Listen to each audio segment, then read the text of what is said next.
Hello, and thank you for watching. I'm Craig Heath, Superintendent of Mentor Public Schools. And I'm Bill Wade, Chief Financial Officer, and we want to talk to you today about the proposed Biennium state budget, as the changes the Ohio lawmakers are currently considering in regard to school funding could potentially have a negative impact on Mentor Public Schools. This is a process we always watch closely as it moves through this timeline, but this round is particularly concerning because we're not just talking about the state's piece of our funding.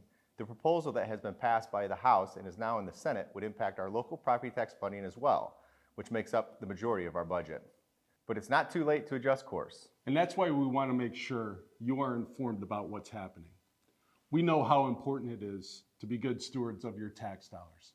We continue to work hard to make sure Mentor Schools is a great return on your investment by providing a high quality education for our community's children in a fiscally prudent manner. Earning a 4.5-star rating from the state on our latest report card while keeping taxes the third lowest in Lake County is evidence of that effort. The district's leadership team has been diligent over the years in doing more with less as costs naturally continue to go up while our revenues stay essentially flat. We've implemented major cost-saving initiatives, including reducing staff proportionally with student enrollment, closing and selling school buildings, redistricting, changing benefit plans for employees, cutting budgets, pursuing alternative revenue sources, and securing grant monies, and much more. We are already operating at tight teacher-pupil ratios across the district.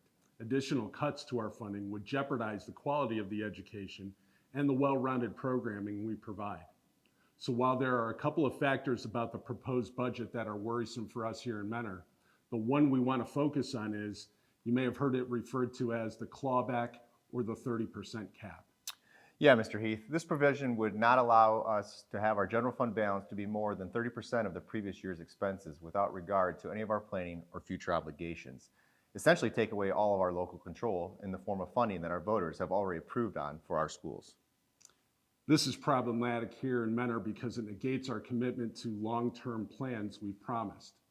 We have proven to be very successful in managing our funding with thoughtful, multi-year strategic and financial plans in place. That's why we have only had one new operating levy in the last 20 years in Mentor Schools, which passed in 2016. So while we're not sure exactly how this will play out yet if passed into law, right now my model projects that the budget bill would have an immediate and severe consequences. Based on our current 5-year forecast, we would see a clawback of over $11.1 million in local revenue to comply with the cap in fiscal year 26. Further cash balances are a part of responsible financial planning for the public school districts.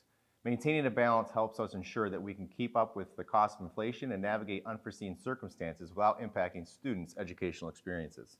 A reduced cash balance would impact our careful planning and result in one or two things: either more frequent ballot requests for adequate funding for our schools, or financial cuts that would reduce opportunities for our community's public school children. And this all comes at a time when we've worked hard to create a great strategic plan with an abundance of community input. Together, our community decided on and set meaningful goals for our team and our students, including plans to expand, not cut, learning pathways that prepare students to be college and career ready, which is one of those critical factors for Ohio's workforce development. Also, throughout the strategic plan process, stakeholders made it very clear that our community takes pride in the amount of extras we provide our students in terms of both the curricular and extracurricular activities, and they overwhelmingly supported the continuation of these important opportunities for our students. We understand that this is being described by some as a tax relief initiative. And while we can all agree reducing stress on local taxpayers when it comes to school funding would be a good thing, this is not the way to do it. Yeah, a better way to accomplish local property tax relief would be to fully fund the bipartisan Fair School Funding Plan, Mr. Heath, or look at the alternative tax relief legislation like the proposal of an increased homestead exemption or circuit breakers, which are other points we are asking Ohio lawmakers to consider. If you'd like to learn more about this and how we're advocating for our school community, please visit our website to read the testimony we've shared with our lawmakers throughout the process. So again, it's really important to understand this is not a request for additional local property tax dollars. We are simply asking to keep what our voters have already approved for our schools. Our school community has always valued local decision-making and high-quality educational experience for our students. We will continue to monitor the progress of the biennium budget proposal and will keep you informed along the way. Thank you for taking the time to watch this, and thank you for your continued support of our students, staff, and schools.